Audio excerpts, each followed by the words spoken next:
this is Cassandra here. You may know me as Riza Knits on Instagram, Ravelry, and YouTube. I just completed my first ever sock and had some questions about what techniques I used. I did a toe-up sock with a fish lips kiss heel and then finished with a 2x2 rib, and I used a cast on, which I can get into more later. What I wanted to show you in this video is how I did this toe up cast on.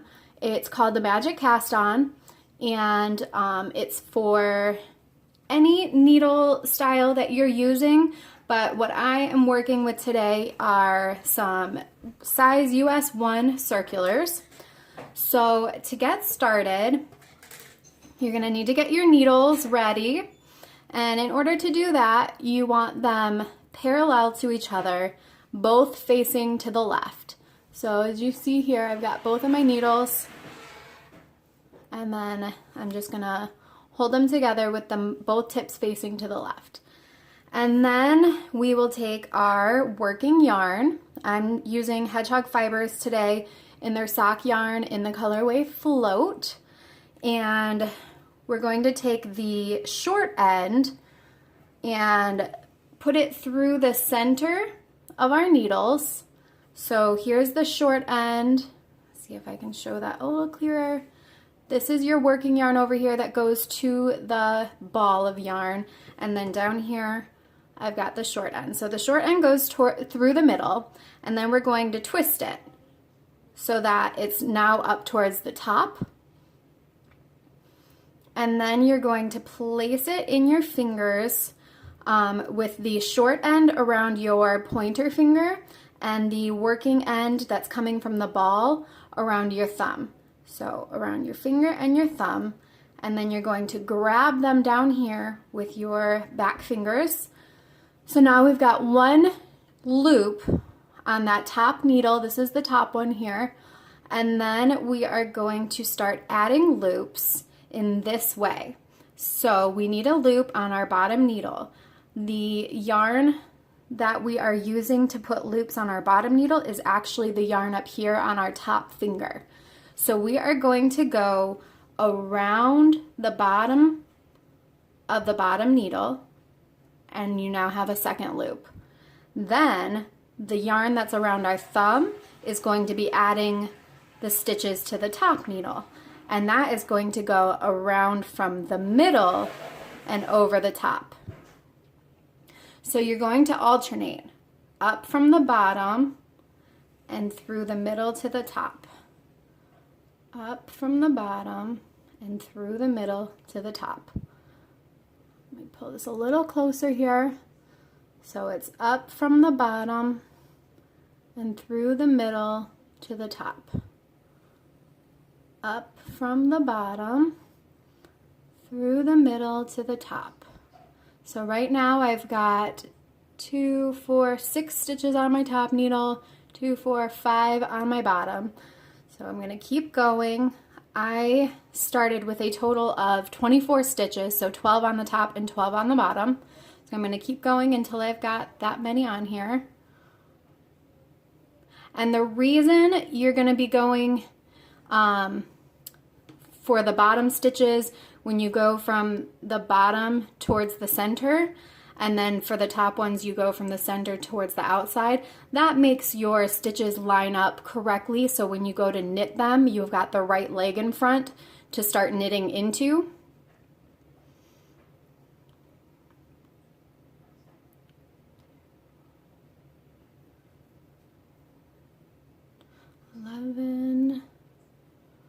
And 12.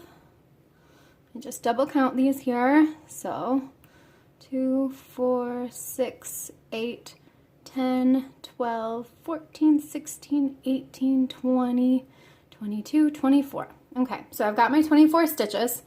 Now my short end here, the tail, we're going to just tuck up underneath when we turn our needles to start knitting. So you're going to turn your needles to the right, pointing out to the right, and then that short end here, you're going to pull with your left hand and just secure it back here until you get your first couple of stitches knit.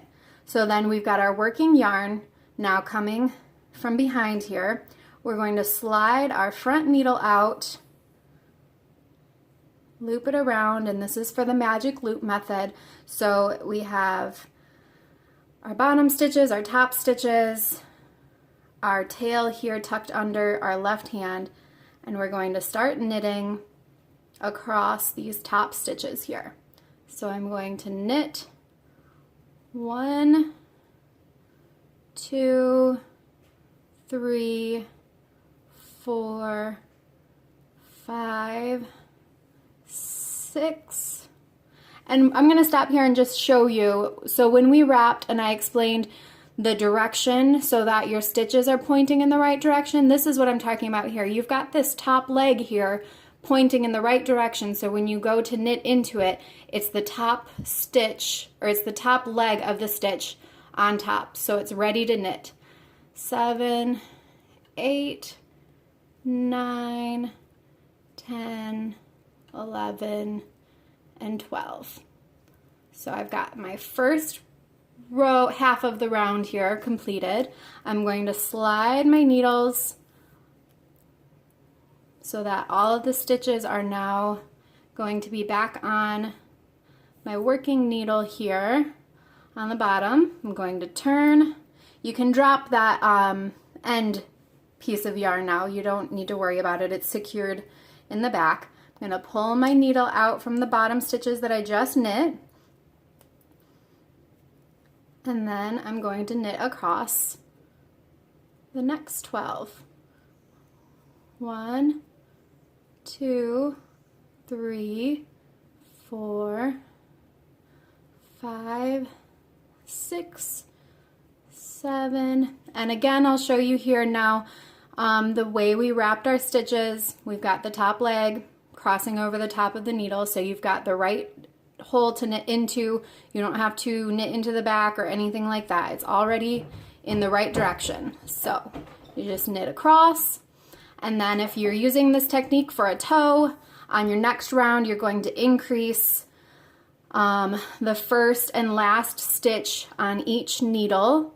You can do that different ways. Some people do knit front and back on those stitches. Some people will knit into the stitch below and then knit the stitch on top. That's actually what I'm going to be doing. And every other round you will increase the first and last stitch on both needles. And every other round, you'll just be knitting all of the stitches without increasing. I hope that was nice and clear for you guys. As you can see here, it makes a really seamless stitch, and it's really not that difficult once you get the flow of it. So I know you guys can do it. I hope that helps, and we will see you next time.